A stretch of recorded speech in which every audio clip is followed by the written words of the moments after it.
Membahas safari John Hartman di Eropa, kita sudah bersama dengan ex-pemain Timnas Indonesia Zainal Arif dan juga analis sepak bola Anton Sanjoyo. Selamat malam Kang Abo dan juga Bung Joy, apa kabar? Selamat malam, kabar baik. Selamat Oke, malam, kabar baik. kabar baik, semoga selalu untuk kita semua. Saya ke Kang Abo terlebih dahulu, sebagai mantan pemain ya, terutama di tahun 2000 hingga 2007, bagaimana Anda melihat pelatih yang rela terbang jauh demi menemui para pemainnya? Ya, di sini kita harus melihat keseriusan seorang John Hartman ya. Bagaimana dia datang ke setiap negara dan setiap para pemain yang bermain di kompetisi itu.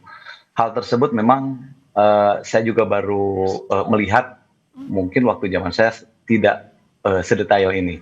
Tetapi kalau berbicara masalah membangun tim, tidak harus dengan langsung latihan, tetapi minimal pendekatan secara personal ini yang paling penting. Supaya apa? Ketika nanti mereka berkumpul, mereka sudah tahu plannya seperti apa dari si pelatih tersebut dan tinggal bagaimana menyatukan chemistry itu di lapangan bisa terjaga gitu. Iya, pendekatan personal kira-kira ini mungkin jadi cara yang baru ya, terutama yang diadopsi oleh Hartman di permainannya ataupun juga dengan coachingnya saat ini. Tapi Bung Joy, ini kan infonya bahwa Hartman ini tak hanya menonton saat laga saja, tapi juga mengunjungi training center. Dampaknya gimana bagi para pemain? Ya, kalau buat pemain pasti sangat senang ya, apalagi yang saya baca beritanya adalah dia sudah bertemu dengan kapten tim Jai Itzes dan berbicara langsung, bahkan dia ketemu dengan pelatihnya Jai juga. Jadi tadi kan dalam wawancara dia yang ditayangkan, dia mengatakan dia ingin tahu dari perspektif pemain, dan saya rasa itu memang bekal dia untuk membangun tim berdasarkan skuad yang sudah ada ya, yang sudah terbentuk sekian lama gitu. Dan dia ingin tahu dari perspektif pemain itu, terutama kapten, karena kapten kan pasti menguasai semuanya. Artinya dia menguasai teknis, non teknis, gambaran besarnya.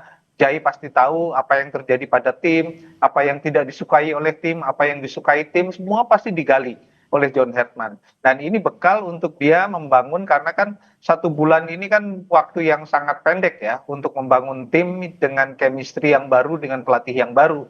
Nah, ini dia butuh pendekatan-pendekatan yang luar biasa. Walaupun cara dia itu seperti Ihsan bilang tadi bukan hal yang luar biasa juga. Karena dia pernah melakukan pendekatan kepada 4 orang pemain Kanada dengan betul-betul personal. Pemain ini yang selalu bikin ulah, termasuk Alphonso Davies. Nah, jadi dia berhasil dengan pendekatan-pendekatan personal itu. Dan dia ingin juga melakukan hal yang sama kepada Indonesia.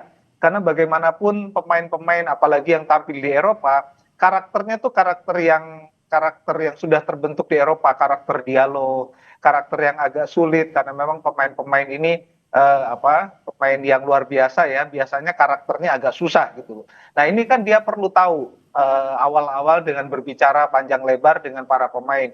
Dugaan saya dia tidak hanya akan sudah ketemu Jai, dia akan ketemu Kevin Dix mungkin, akan ketemu Verdong, akan ketemu pemain-pemain senior yang lain, supaya dia mendapatkan gambaran yang komplit tentang tim. Jadi saya rasa itu langkah yang tepat ya dilakukan oleh John Hartman. Ya, nggak kepo sama sang kaptennya aja, tapi memang para pemain yang mungkin saat ini sedang berlaga di sana. Kang Abo, jadi Anda setuju ya kalau misalnya pendekatan personal dengan ngobrol itu biasanya akan lebih kena kepada para pemain dan akan masuk gitu visinya si Hartman ini mau ngapain sih terhadap timnas gitu ya? Ya, saya sangat setuju sekali apa yang dilakukan oleh John Hartman ini ya. Apalagi secara psikologis, dia punya persiapan yang sangat mepet sekali, 1 bulan. Untuk masalah latihan, saya kira sudah tidak ada masalah nanti ya ketika para pemain berkumpul. Tetapi tujuannya, goalsnya, sasarannya apa? Kalau sudah ketemu, mungkin sudah membangun komunikasi yang baik, para pemain yang mungkin tadi Bung Anton juga sampaikan bahwa kapten yang lebih tahu dalamnya, itu betul, dan memang saya juga sepakat dengan itu. Yang jelas pertemuan ini membuat nanti tim nasional ini semakin kuat. Semakin kuat apa? Selain mereka nanti berbicara masalah taktikal, tetapi pendekatan personel ini yang paling penting ya. Biasanya para pemain itu kalau sudah tersentuh hatinya, mereka capek. Ini POV dari saya sebagai mantan praktisnya. Biasanya kalau kita udah respect, kita udah dapat dengan para pelatih dan tujuannya sama, saya kira capek pun tidak akan terasa capek ya ketika kita sedang berjuang di lapangan dan pelatih itu akan paham itu. Jadi sama-sama. Jadi pelatih punya tujuannya bagaimana tim ini bisa solid, pemain bagaimana dia bisa mengangkat performanya ketika bermain di lapangan. Tapi Kang Abo, biasanya nih apa sih sebenarnya yang diobrolin pelatih dengan pemain, terutama ini kan lagi kali pertama nih untuk ngobrol. Apa aja sih sebenarnya yang dikepoin Hartman mungkin gitu ya istilahnya? Iya, mungkin pertanyaan itu bisa langsung ditanyakan ke Herman ya. Tetapi kalau menurut saya Iya sih, sih. ya Biasanya, pasti biasanya. seputar biasanya pasti seputar sepak bola ya, seputar bagaimana taktikal ini, bagaimana tim ini sebetulnya, apa sih yang terjadi sebelumnya. Pasti dia akan mengulik apa para pemain yang mungkin selama ini menjadi tumpuan di tim nasional itu. Jadi sedikitnya mereka akan paham. Oh ini loh problemnya itu di sini. Oh ini loh masalahnya di sini. Kalau misalkan sudah ketemu, nanti ketika udah masuk di latihan, di latihan pertama, dia akan tahu dan dia akan bisa merasakan bahwa perubahan itu akan terasa gitu. Jadi buat saya sih ini sesuatu hal yang baik, sesuatu hal yang harus kita dukung. Bagaimana membangun tim yang kuat itu tidak hanya bagaimana latihan di lapangan, tetapi bagaimana pendekatan secara personil terhadap para pemain itu tetap dilakukan. Kalau gitu Bung Joy, berarti dengan pendekatan personal ini jadi jaminan dong ya kalau ruang ganti kita nanti akan lebih kondusif?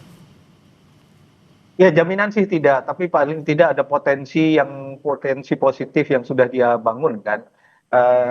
Kalau saya merujuk kepada misalnya Patrick Kluivert kemarin ketika dia menggantikan Sintayong kan, yang saya bayangkan dia akan ketemu sejumlah pemain karena dia berasal dari Belanda, akan ketemu dengan pemain-pemain yang tampil di Belanda, akan ketemu Jai di Italia, akan ketemu pemain yang lain di negara lain untuk ngobrol dulu gitu kan, tapi nyatanya kan tidak. Nah ini kan yang sekarang yang tidak dilakukan oleh Patrick Kluivert, dilakukan oleh John Hartman. Dan ini pasti punya sasaran khusus ya, karena pelatih sekaliber John Hartman itu dia udah punya standpoint sebetulnya. Saya akan melatih dengan cara apa. Tapi kan dia perlu tahu dari sisi pemain. Pemain ini kalau bermain dengan strategi A, strategi B, atau tim ini kalau ditanya ke Isjai ya, kalau bermain dengan strategi ini apa kendalanya misalnya. Kalau bermain dengan strategi bertahan 4 back, apa kendalanya, apa kelebihannya, dia pasti akan catat.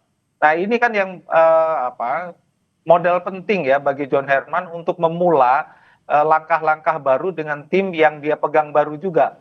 Dia kan pasti belum ketemu sama semuanya, udah pasti itu. Sehingga kalau dia ketemu pemain secara acak, tapi acaknya purposif yang sudah ada tujuannya, dia pasti akan ketemu pemain senior. Jai sudah ketemu, yang lain pasti dia akan ketemu. Dia akan punya satu bangunan bangunan perspektif ke depannya. Ini tim mau diapain? Gitu loh. Nah ini cara latihannya gimana, waktu latihannya seperti apa, porsi latihannya seperti apa, dia udah ada standpoint sendiri, tapi dia ingin tahu dari sisi pemain. Oleh sebab itu dia nanti akan melakukan adjustment terhadap apa yang dia dapat dari pemain dan apa yang sudah dia rencanakan. Adjustment itulah yang akan menjamin nanti keberhasilan sebuah tim. Paling tidak tim ini solid dulu, ada trust antara pemain dengan pelatih bahwa pemain akan memberikan semua kemampuannya, kalau perlu lebih dari yang mereka punya untuk memberikan penghargaan kepada pelatih karena ada trust. Nah ini dia sedang membangun kepercayaan itu, dia sedang membangun trust itu, pertama pasti kepada kapten, yang kedua kepada pemain senior, lalu ketiga secara random akan kepada keseluruhan pemain. Saya rasa itu hal yang wajar dilakukan oleh pelatih. Ya, pendekatan personal ini bisa saja pengaruh dengan mental daripada para pemain dan juga kenyamanan mereka ya, terutama nanti saat menerima instruksi dari sang pelatih. Kang Abo, ini kan sebulan lagi kita masuk ke FIFA Series mulai bulan Maret. Nah, pendekatan personal ini sudah dirasa cukup atau sebenarnya masih ada hal-hal lain yang sebenarnya perlu digenjot oleh sang pelatih? Ya, kalau berbicara masalah pendekatan, saya kira ini dibilang cukup tidak, tetapi kalau ada waktu ini bisa dilakukan kapan saja. Mungkin setelah ini dia sudah punya roadmap sendiri ya. Ketika bermain, ketika dia sedang berada di sana, ketika dia sedang berada di Eropa, ya waktunya itu pasti dia maksimalkan untuk di sana. Dan ketika dia nanti pulang ke Indonesia, dia juga kan tidak maksudnya tidak anti juga. Dia ingin melihat juga kualitas para pemain yang bermain di kompetisi kita. Ini salah satu kombinasi yang sangat baik dan ini juga menjadi stimulus para pemain yang bermain di kompetisi kita dan dia akan kombinasikan itu sehingga menjadi tim nasional yang sangat kuat, terukur dan mungkin kedepannya semakin lebih terarah bagaimana tujuannya ketika tim ini nanti bertanding.